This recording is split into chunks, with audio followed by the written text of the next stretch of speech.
I wanted to just start off by, I'm just honored to be here with all of these great presenters, and before this, listening to Paul Wagner and the Indigenous perspective of relationship to all life is so key, and so much of the work I do, we just work so hard to bring back those relationships. So I'm thankful that the Indigenous people of these lands and the lands that I've stewarded have tended those places for thousands of years. And this last fall, I was able to go take my kids on a big hike that I used to take as a kid. I'm from the Pacific Northwest, and we went out to Lake Ozette there and did that amazing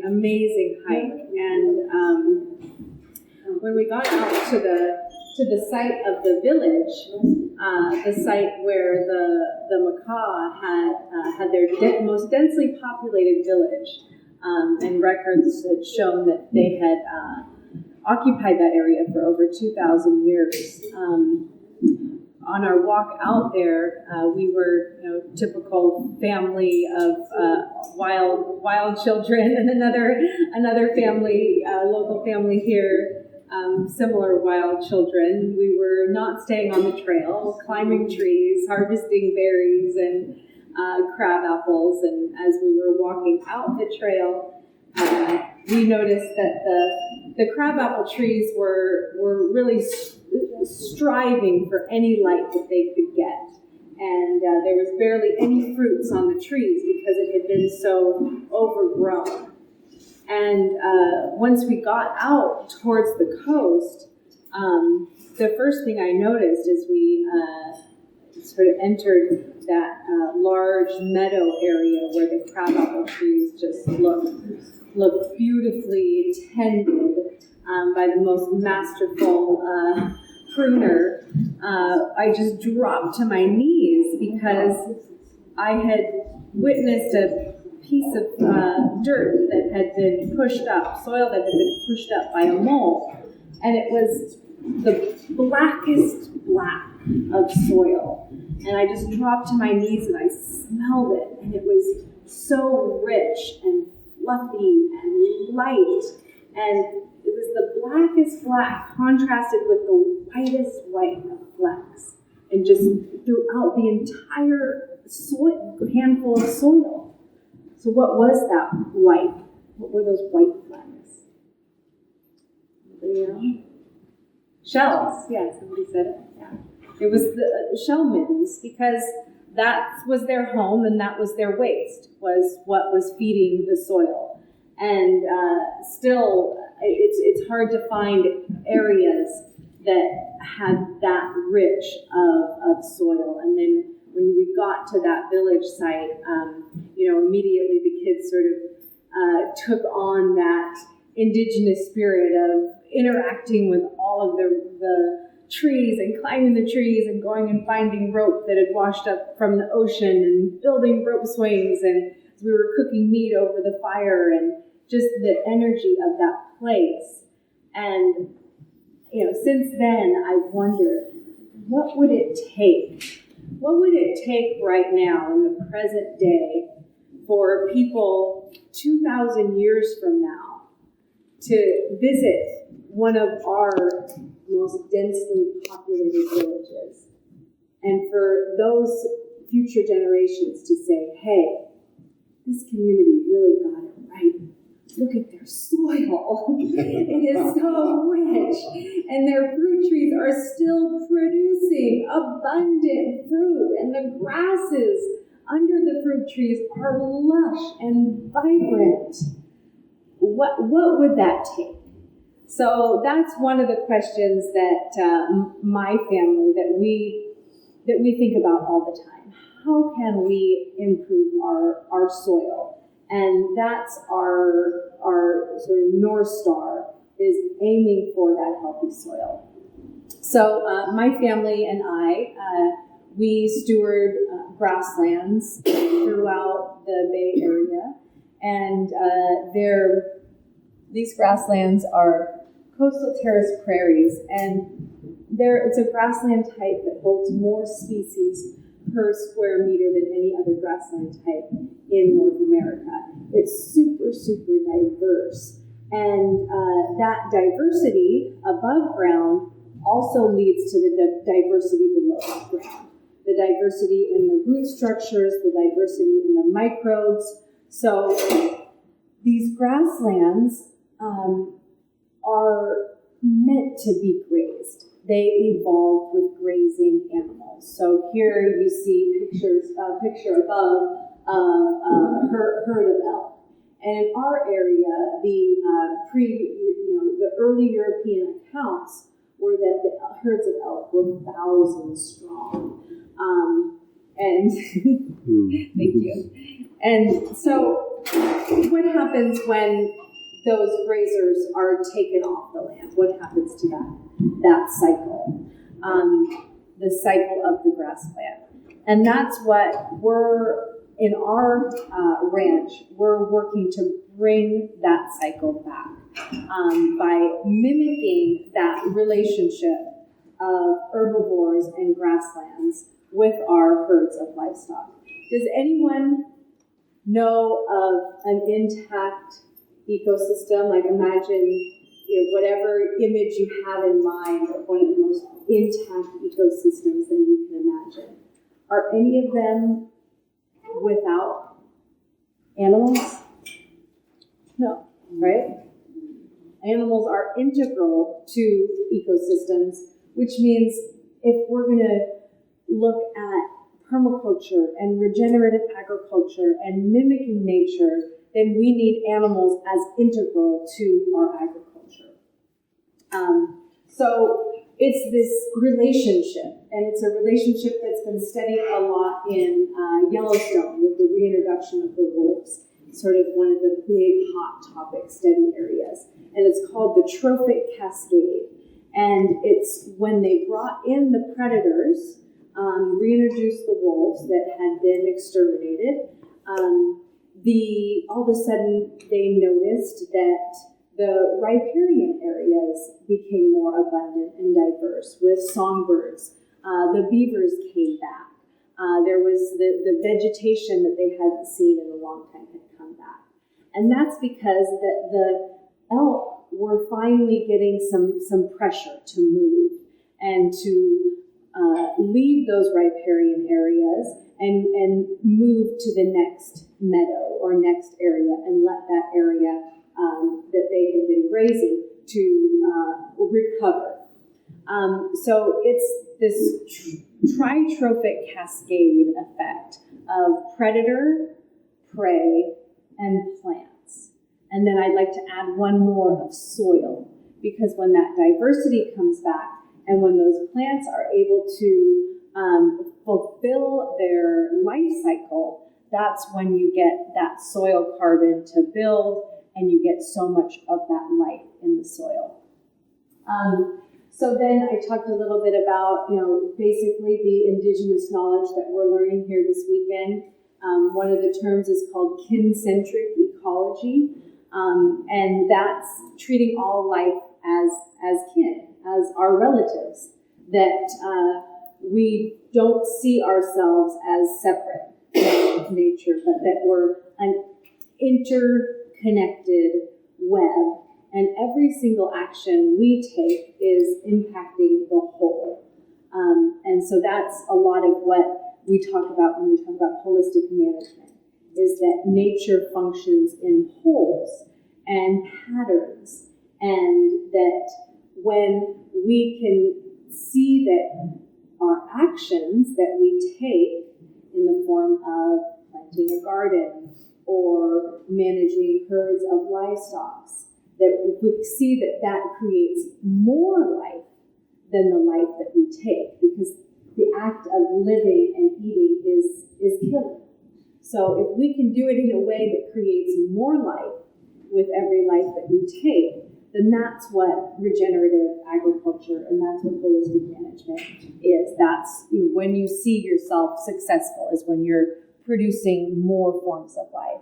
So if we look at some of these some of these relatives, some of this kin, and we start to gain an intimate relationship with the grasses outside of our house and the trees, whatever area, whatever region, because it's very specific to knowing your own place, your home. So for us, we tend the prairie because that's our food source. And for the indigenous people of our area, that was their food source. They depended on the elk for their food. So they needed to keep those grasslands vibrant, healthy, and open, free from brush and encroaching shrubby vegetation. So one of these plants that really thrives on our grasslands is a native perennial bunch grass, the California oak grass. And once you start to understand every single plant has a purpose and has something to teach us. And there's certain key indicator plants where that you want to manage for the right conditions for those species to thrive. It's tended to be the conservation motto, because the kind of work we do, we work with a lot of conservation groups, is manage for what you don't want. And that has shown not to work. So an example of that is go out and spray herbicides on the invasive species, right? We don't want that. So we're going to focus on what we don't want, right? And if any of you are believers of intention or prayer, if you keep thinking in your mind, okay, I don't want my car to get broken into. I don't want if you keep just thinking what you don't want and putting energy towards the things the negative things out there, because life is energy. There's energy exchanges going on all the time. Instead, if you shift that and say, oh gosh, I envision a very safe environment and where there's, I can have a trust in people. And it's a different feeling. It's a different energy. And it's the same with land. It's the same with your garden. If you're always focused on killing those pests, I'm just going to kill, and not manage towards what you're really after and creating those conditions that are conducive to all this life and to this biodiversity. So this plant is one of those indicator species for us. And what we've seen is that we work closely with conservation scientists as well. An organization called Point Blue Science in our area. They're actually all over the West Coast, and they do a lot with birds, vegetation. They're right up on the climate change science, so they're measuring soil carbon. So we've seen an increase in these native perennial bunch grasses. So that's when we can say, okay, so our management, our stewardship is increasing this indicator species. So that's a constant feedback loop. Okay, so let's keep doing more of that, because that's a direct feedback directly from nature. It's not some professor patting you on the back saying, oh, good job doing that. No, nature doesn't, nature can't be fake, right? Nature isn't going to lie. If you put an action out there and nature responds positively, then you just repeat that action and build it. So this is another image, a fence line shot. You can see on the right side of the fence is an area that's grazed continually. So the cattle are not moved around. They're just set in one pasture and they're not moved. And then on the left side is an area where we graze using holistic plant grazing. So we graze as if the plants matter. And this is another native perennial bunch grass, the purple needlegrass. And you can see that it's thriving there. And what does those things that come out of the ground that are like these giant solar collectors, what do they do? What miracle do they Photosynthesis, right? So what's going to be more productive with photosynthesis? If the grass is grazed to like a billiard table, or if there's green living plants? What's going to be better for that, for that solar collector? So you think when we look at regenerative agriculture and we look at how we're going to sequester carbon, cover as much of the surface of land with green living plants 365 days a year. There should not be bare soil. You don't want to see bare soil. You want to see green living plants, not plants that are barely striving to survive. You want to see plants that are vibrant. So that you can get as much of that solar collection. So then we look at some of the benefits of this type of regenerative grazing, which is essentially just mimicking the patterns that were found on these grasslands sort of pre-settlement, which is keeping those large herds of grazing animals bunched together and moving them to fresh pasture. It's great for herd health because they're leaving behind their manure and any potential parasites, going to fresh feed, fresh water.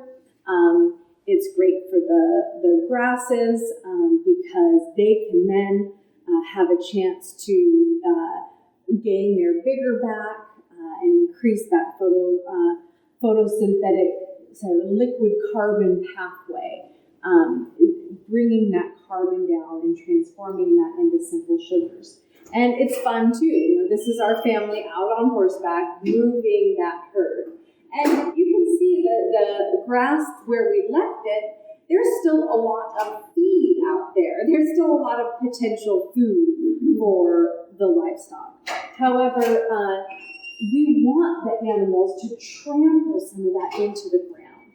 We want that to touch the soil surface, and we want that to keep that soil surface moist and decompose and build that organic matter.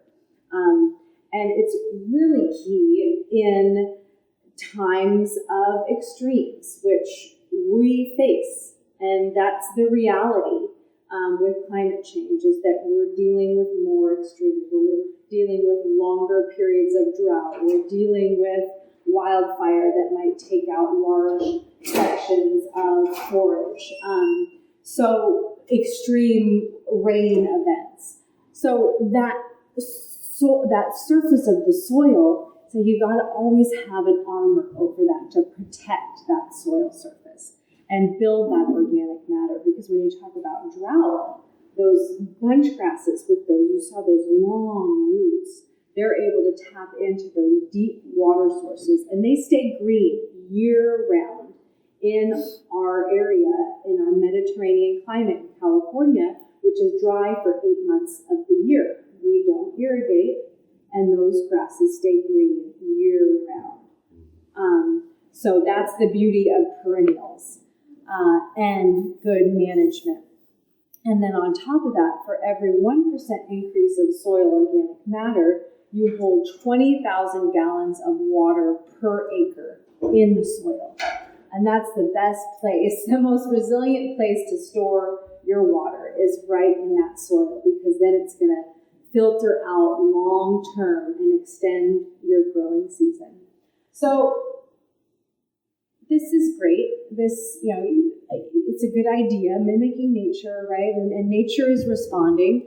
But then people want to know the science, right? Where's the data? Is this real? Is this actually something, there's so much vilifying of cattle right now out in the media, and so many flawed life cycle assessments of beef, and research that's really being skewed and very narrow focused.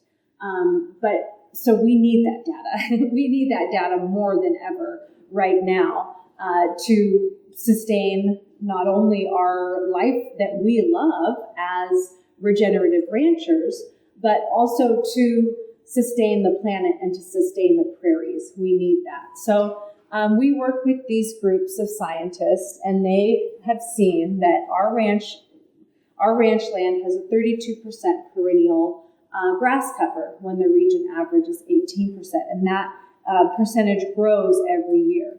So again, managing towards perennials. Our shallow carbon increased by an average of 3%, while our deep carbon increased by an average of 7%. And the region is still releasing carbon. The soils are still releasing carbon. So there's something about that. And I'm not saying that it's all our management. These grasslands, a lot of them had not been tilled. So they had not sort of been part of that extractive agriculture process. But there's something to be said about that, yeah. Oh, just what does that mean? Shallow carbon, deep carbon? So shallow carbon is, I have it on the next map. But basically, you're testing the soil here for shallow carbon, and then you're testing the soil down here for deep carbon. And so there's different ideas about that, but basically the deep carbon's more of that long-term storage, and the shallow carbon is that organic matter that's constantly decomposing. So it's important, both are important, but the deep carbon is sort of long-term carbon storage. And then, yeah. As the roots grow deeper, are they measuring deeper for the carbon? I mean, you're probably going to get there, but this came up in another class example. As the grass does get trampled, it has to grow. It grows two ways. Yeah. Yeah, absolutely. So I think for a scientific study, they need to stay consistent. Okay, but sure. I think if they were to see that there was a need to go deeper, then they would change their study. There's still so much that we have to learn about soil. Yeah. I'm not a soil scientist. I'm a rancher, but I love the science, and I love that there's people out there gathering this data. And so it's, it's happening, it's working. It's very, very hopeful on a tiny little small scale, but it's something. And we've also seen that improved grazing results in sequestering 5.1 megagrams of CO2 equivalent annually. And that's basically planning your grazing and mimicking that predator-prey relationship. So this is the data charted out. It's very difficult to see. Let's see, but I can tell you in just a minute how deep that those tests are being done.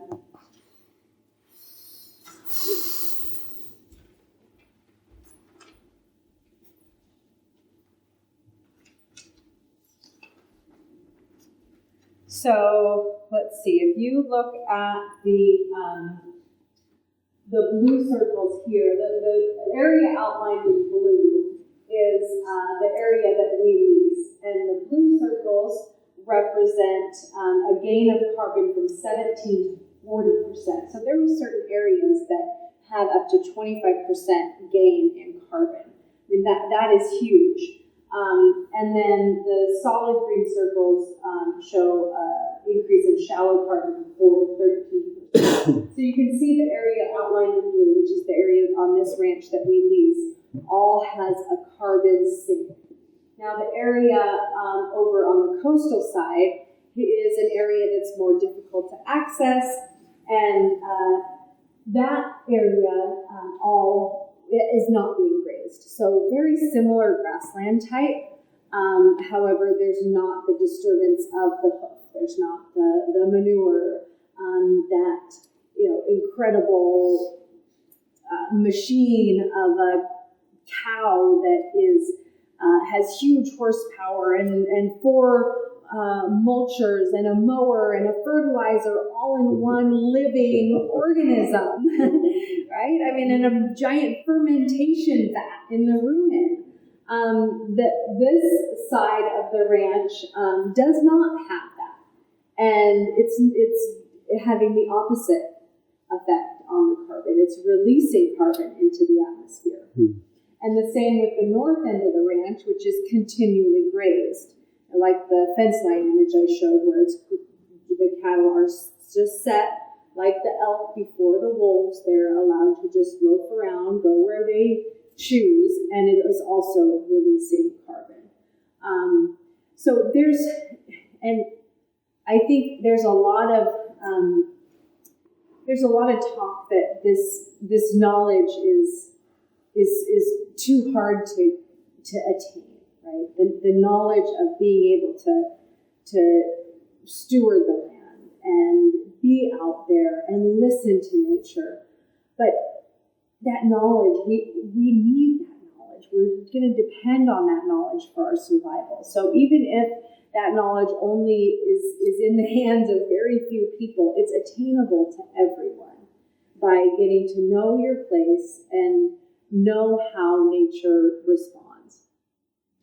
And this solution is something that has taken on global attention with this 4 per 1,000 initiative that you can all look up, which basically says that if we increase our soil carbon by 0.4%, and we were showing up to 25% in some areas. So if we increase it by 0.4% annually on all of our agriculture soils worldwide, that we will absolutely halt the increase of CO2 concentration in the atmosphere caused by human activities.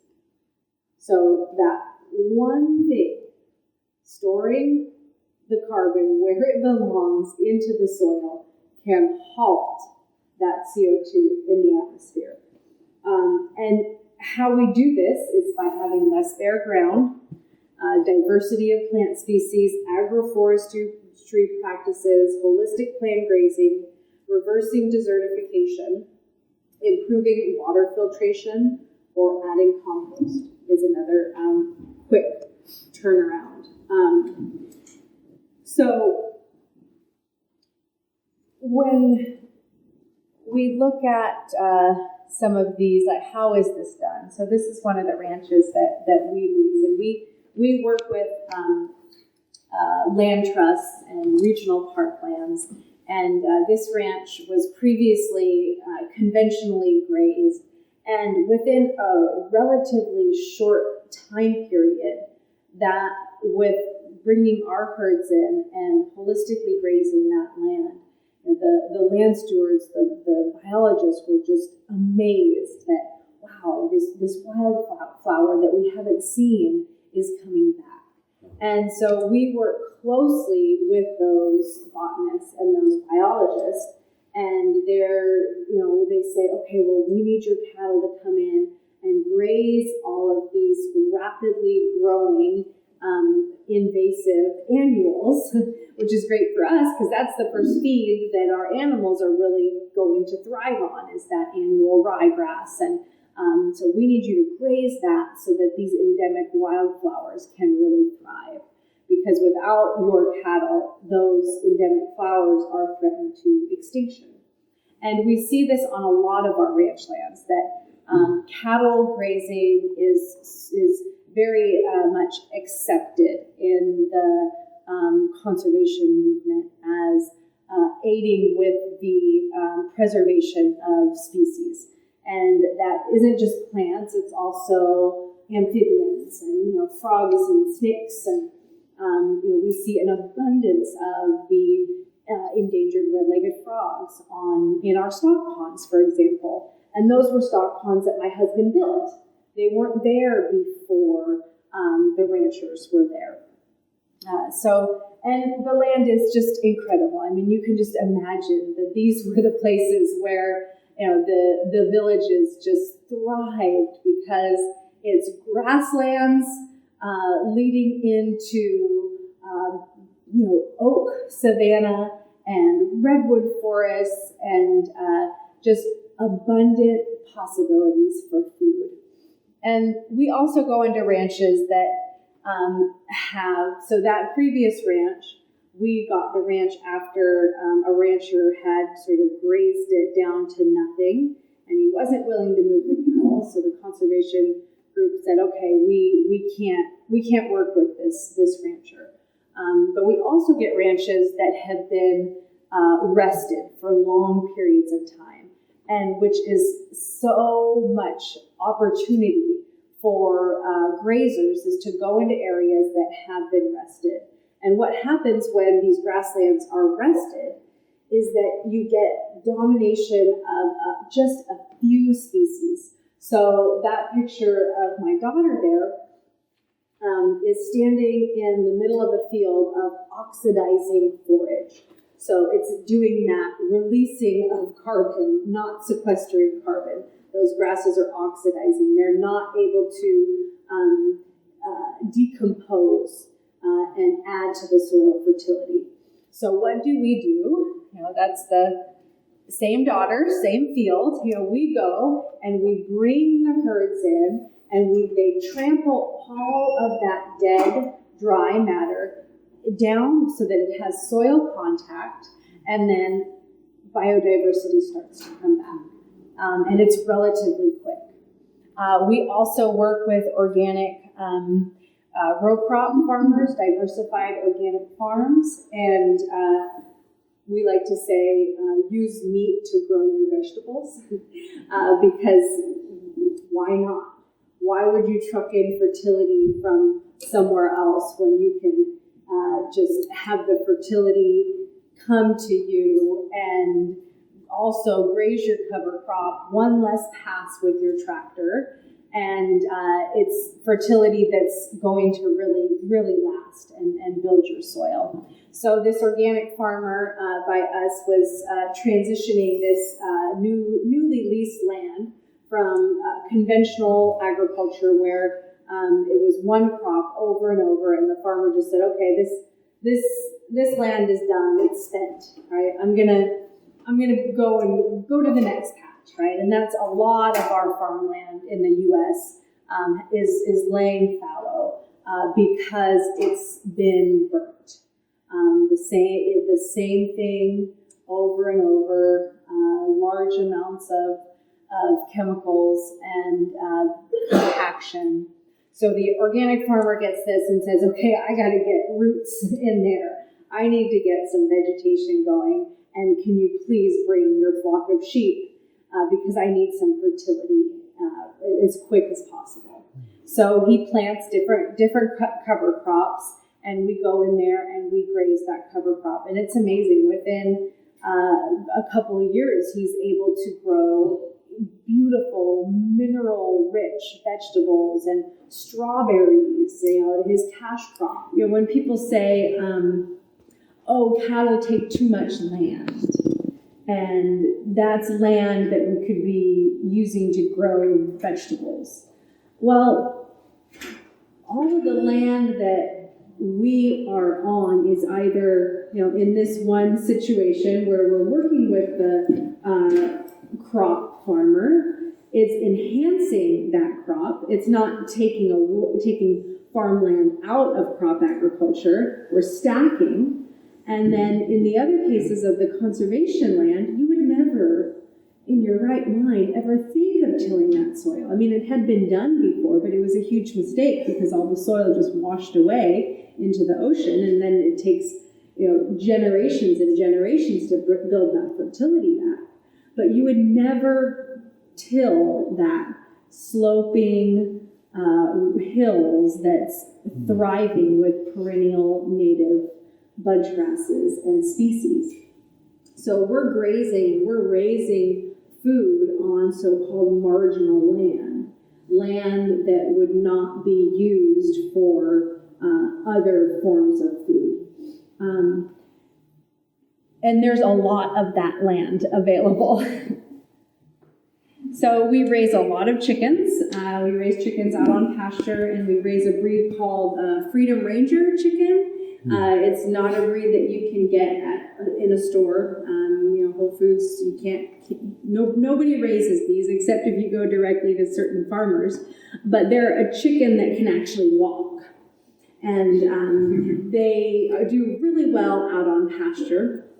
And all the other breeds that you buy are called a Cornish cross, and they've been bred for confinement houses. And they sort of waddle around like this, and they've got these giant breasts, and they grow really fast, faster than their bone structure can really support them.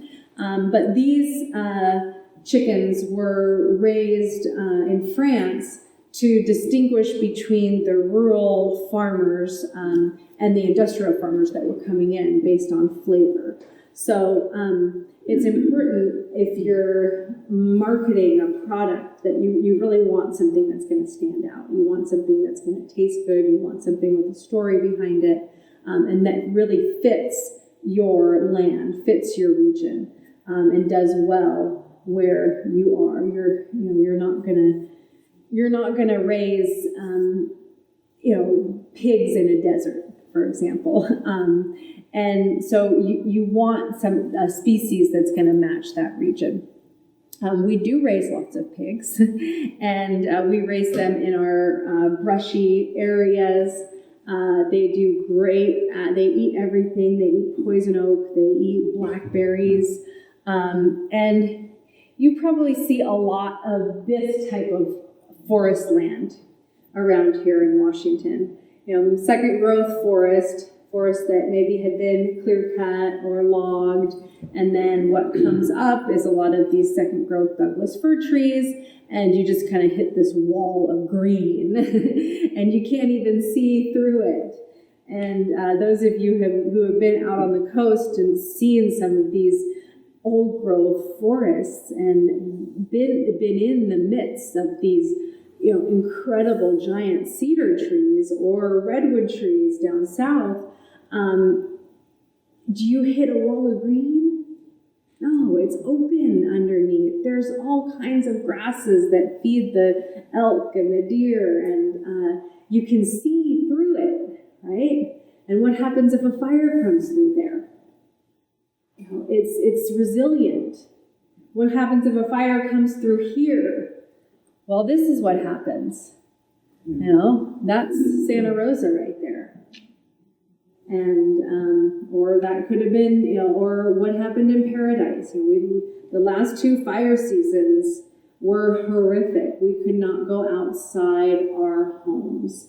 All the schools were on lockdown for 10 days straight. And we were a couple hundred miles from the fire. So we all felt it, and we felt it a fraction of what the local people were feeling when so many 80+ members of their community were burned up. And so this is just a reality, right? This is the new norm, and with these. All these great spring rains that we've had in California. Are we prepared? No, we're not prepared. Most likely it's going to happen again. And it could happen in my community. It could happen anywhere. It's not a matter of if, it's when. So, I know that we've all been close to communities that have had these out of control wildfires.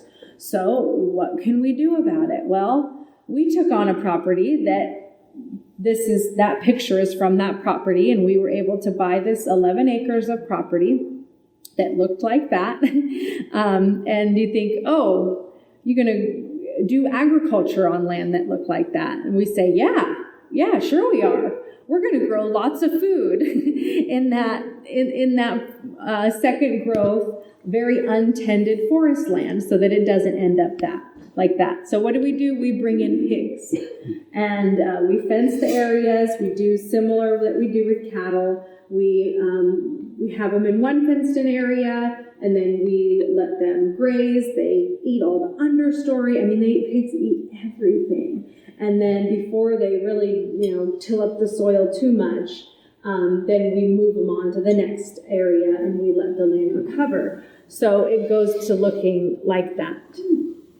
Right? Wow. And we also go in there and we selectively take out mostly Doug fir trees.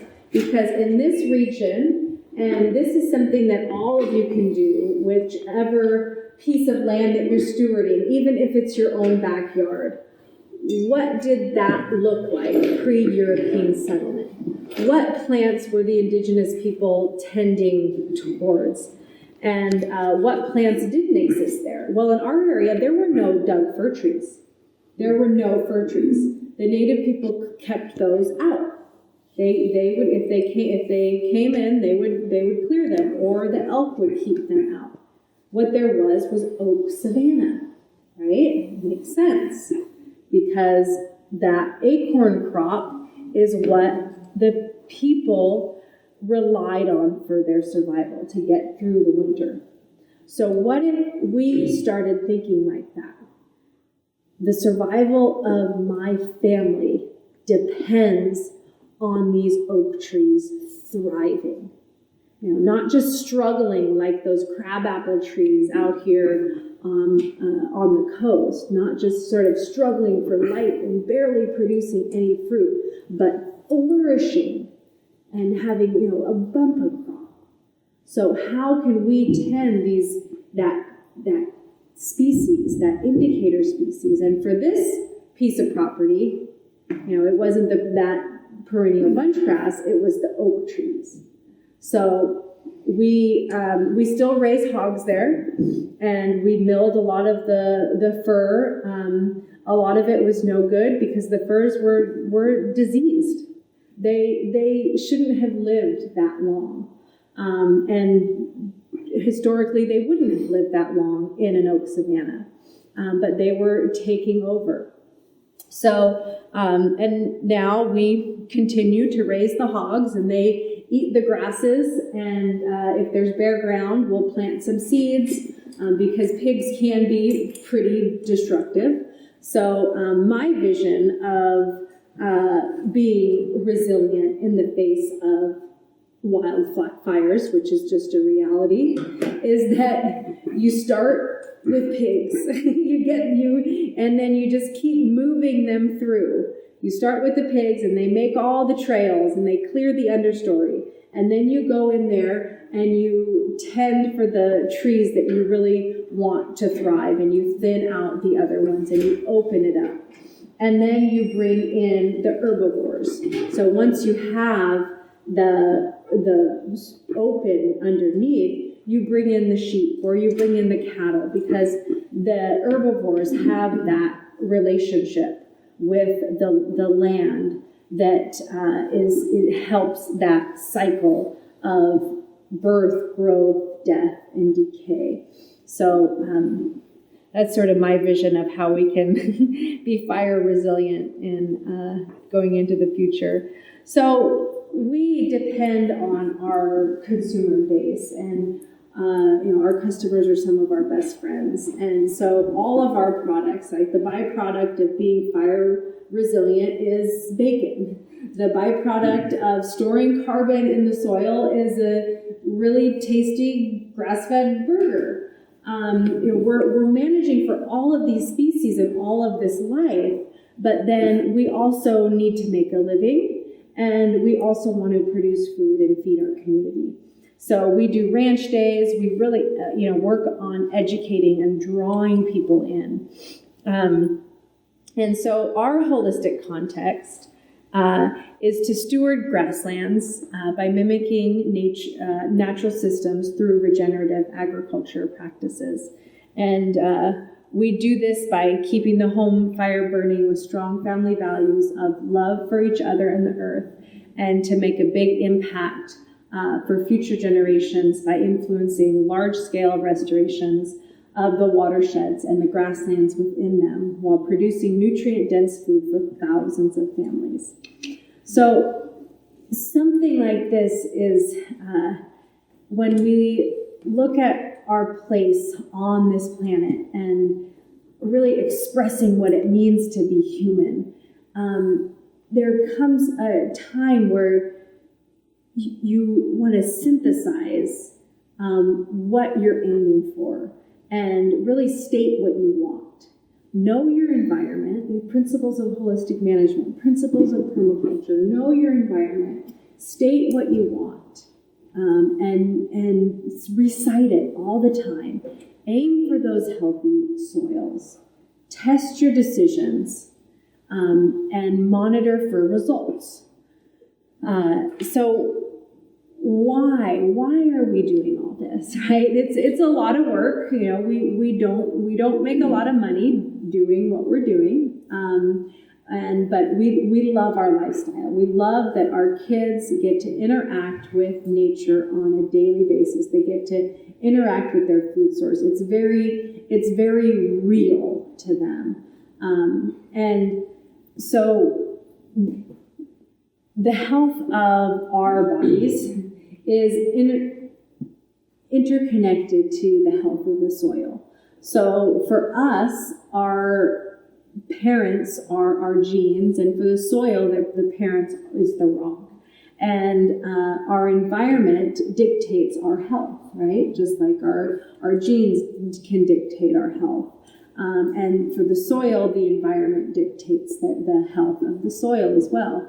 But we can choose what action to take. So as humans, we can choose what we put into our bodies. We can choose our diet. The same thing that we can choose what action we put on the soil in the form of agriculture. Is it going to be extractive or is it going to be regenerative?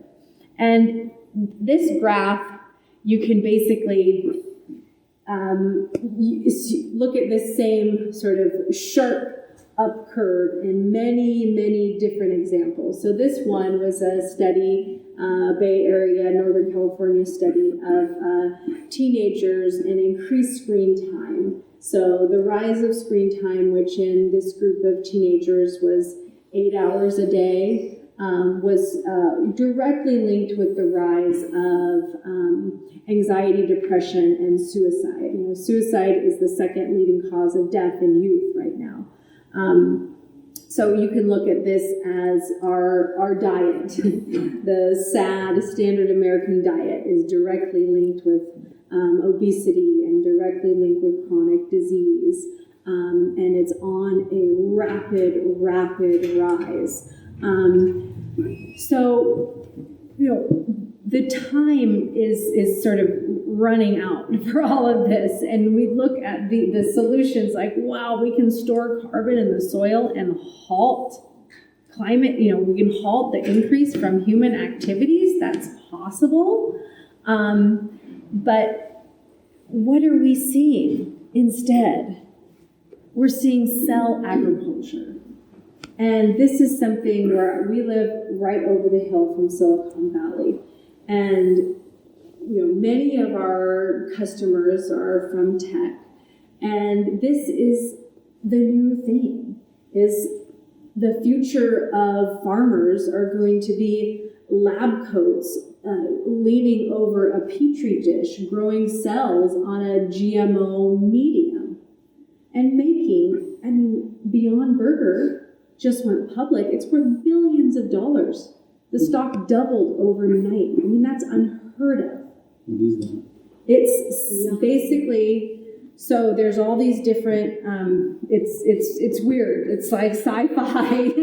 So they're growing food, either like a chain on a wall or in a petri dish. So they take a cell and maybe from the shaft of a feather, and then they replicate that cell by growing it on a medium of like soy or corn or potatoes or mung beans, and the meat grows.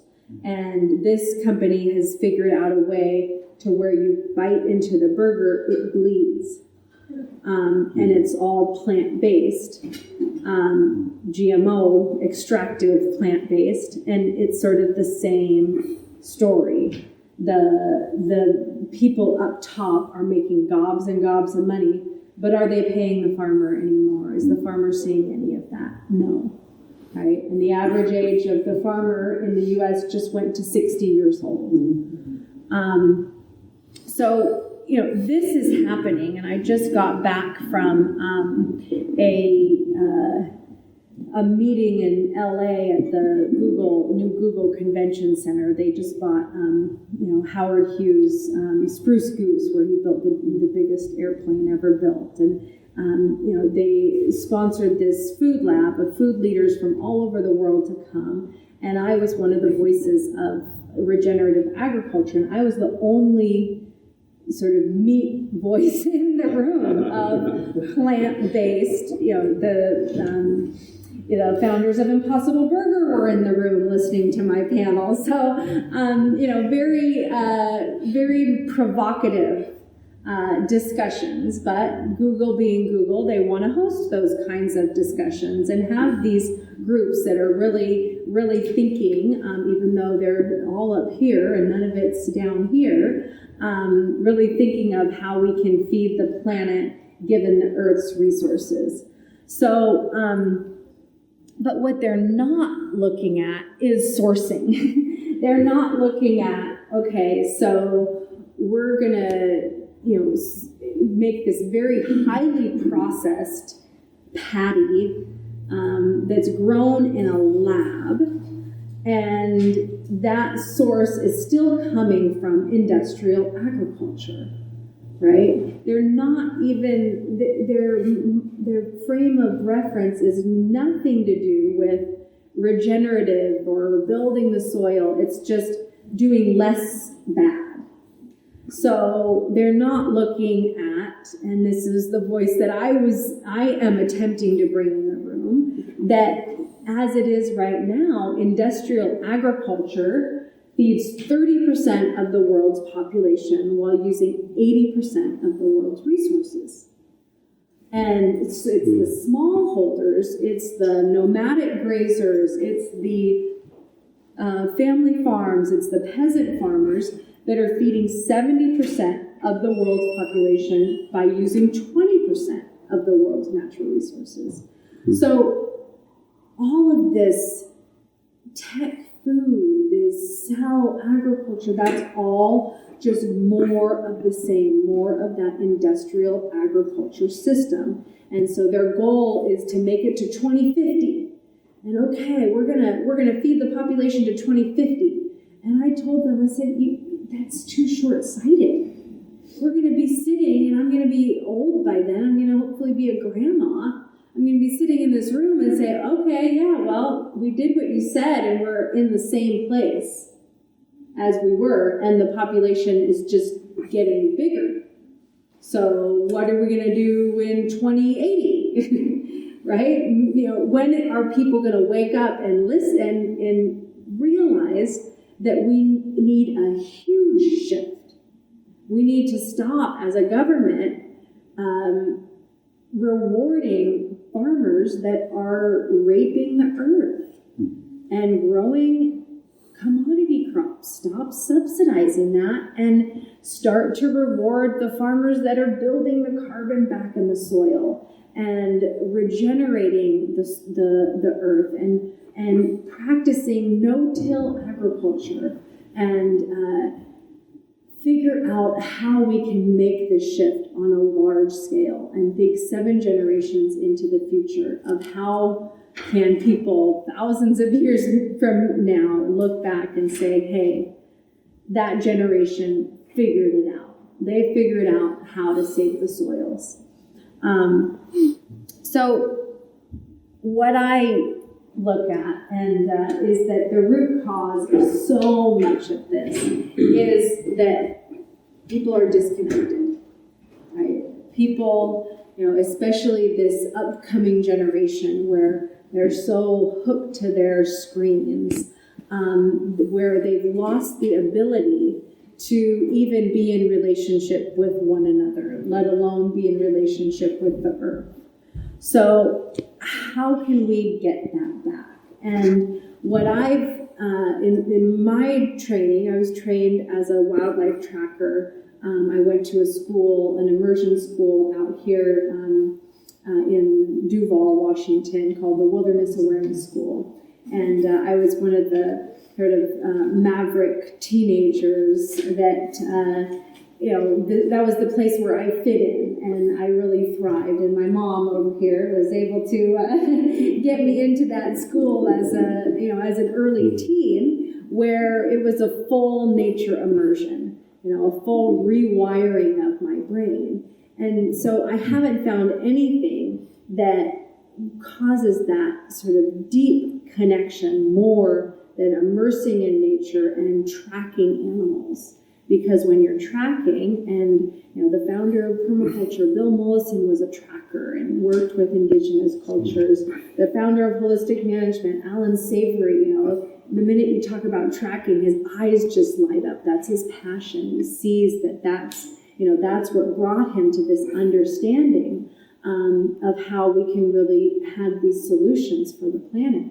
Because when you're tracking, you have to be in the present moment and being aware of everything, aware of the bird language, aware of any predators lurking around. And it's the oldest science known to humankind. And you're also projecting yourself out into the future. Where is this animal going? Where is this animal now? And you're also looking at the past. So you're in the present moment, tracking the past, what came here, what was the weather patterns, having an intimate knowledge of place, relationship with place, and then projecting yourself into the future.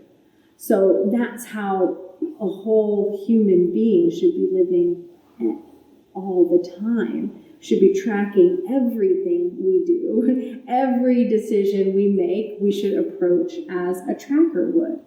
So that disconnection, how can we bring that back? Well, it's that curiosity. It's that curiosity inside all of us. Whether you're curious about how to build soil, curious about how to grow an orchard and bring animals in and produce lots of food, whether, what are you curious about? What really interests you? And then that leads to passion. Oh, I'm passionate about this. I'm passionate about, restoring large tracts of overgrown forest land. And then eventually that leads to this place of vision. You have a clear vision. You've stated what you want, and you're living in that vision. So it's this disconnection that I feel is the root cause of why we have cell agriculture, why we have these tech billionaires that are dictating the future of what people eat. Right? It's not an ancestral diet. It's the farthest thing from it. It's a highly processed food. And what is that going to do to the health of our bodies and the health of our minds? So I like to say that it's really time now to not tame the wild, but tend to the wild. And there's that wild within all of us, the wild within the lands that we steward, the animals can teach us so much of how we can take our place in reciprocity with the earth and with the land. So I think that there's a lot of potential out there, and the solutions are out there. There's a lot of counter science that's really working hard to poke holes in the data of carbon sequestration, but it's really, as some people would say, our only hope is to bring back these relationships and to bring the grazers back to work in harmony with nature to build that carbon back in the soil.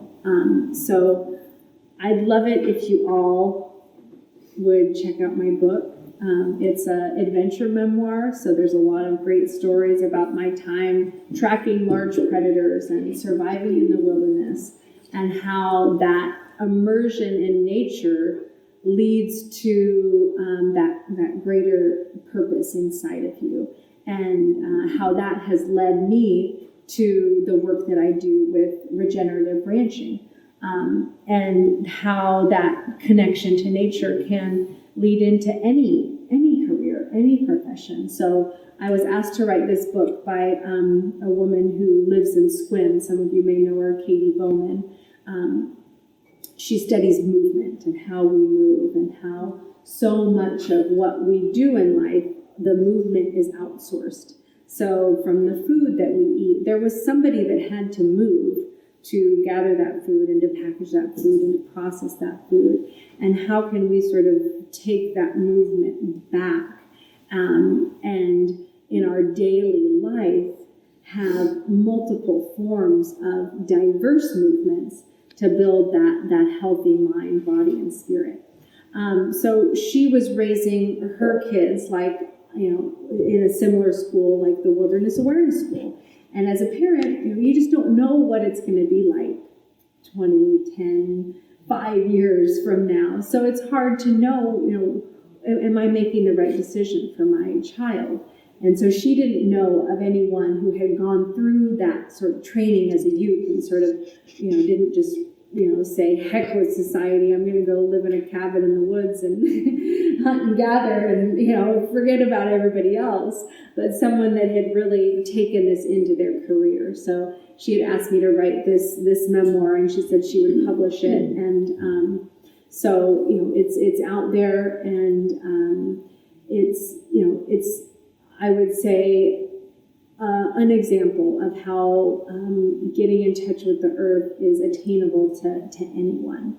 And I'll be here for the weekend if anybody has more questions, and I'd love to stay in touch. And I don't know, we probably have time for questions. What time is it? You got 8 minutes. Yeah, 8 minutes. It runs till 5:15, doesn't it? The session. Oh. Session. So I should know that. No, I don't know. Is it 5:15? 20 minutes or so. Yeah, so we've got questions. Yeah. So, being here, your book was very inspiring. Oh, thanks. Thanks for getting it. One of the parts that really resonated with me was the 7 growth principles. Yes.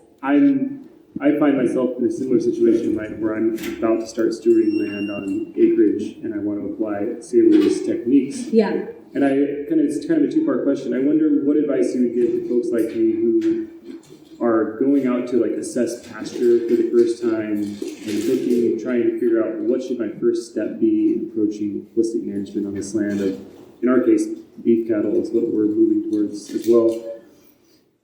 But also, the second part, I guess, is how would you recommend to somebody to approach doing so in a way that honors those 7 principles and is done in allyship with indigenous peoples that are native to these lands?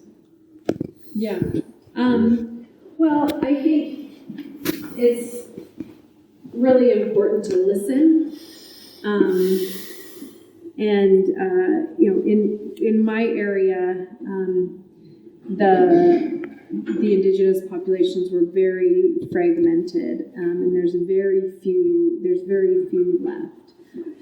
But I've been, through synchronicity, was able to meet an Ohlone elder who was, born and raised in the canyon that she still lives in, on the last piece of sovereign land in all of the Central California coast. And being able to sit with her and, bring my kids to listen to some of her stories, has just been, I can't think of another form of education that is more well received and more important than just being able to cherish and hold on to some of that last pieces of wisdom from the people of that place. But you're not always able to find that. So reading a lot of the accounts of pre-European settlement, what was this land like? There's a great book that's based in California called Tending the Wild. And I know there's similar books for the Pacific Northwest.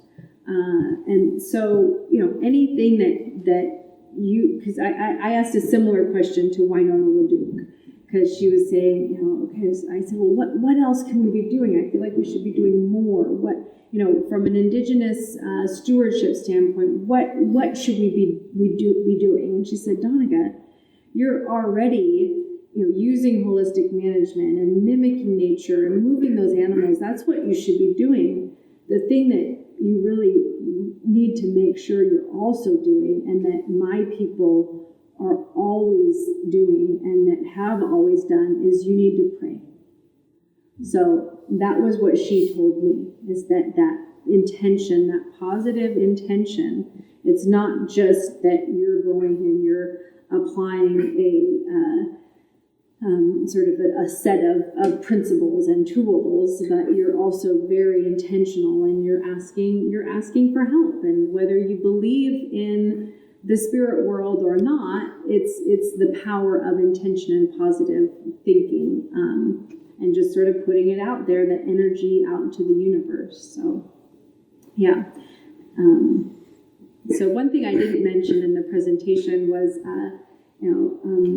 there's so much hope in women's leadership. It seems like that's a real theme in Congress, and that's a big indigenous principle, is the matriarchal society, is that women were really the ones who were the clan mothers and giving the advice. So one effort that I'm really a part of is called Women in Ranching.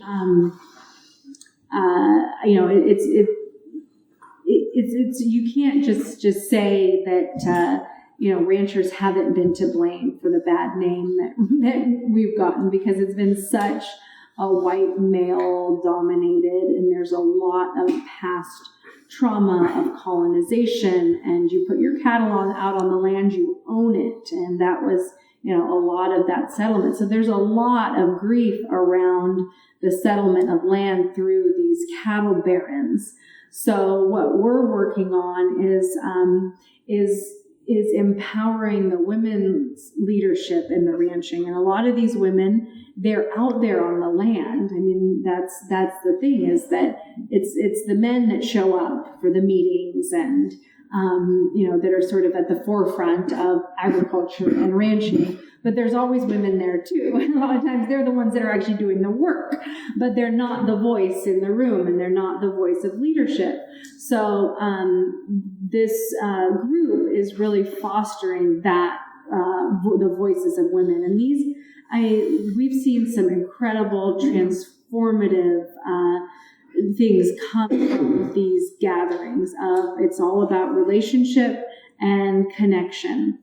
And so, these women are some, if you think about it, they're very important in the larger scope of earth repair, because they're stewarding maybe 1 million acres, right? Some of these women are managing ranch lands that are hundreds of thousands of acres. And so it's really key that these women have that connection, and so many of them do. I mean, some of the women that I've met I'm just in awe, because they wake up at 4 a.m., they get on their horse, and they don't come back until dark. And they're out observing the wolves and making sure their herd is safe from the predators. And they're out there, and they're feeling all of that energy. And it's something that can't be taught in a classroom. It's something that you really need to experience. And the line of work you're going into is a perfect opportunity to experience that connection, because you're working with grasses and you're working with animals. So I think it's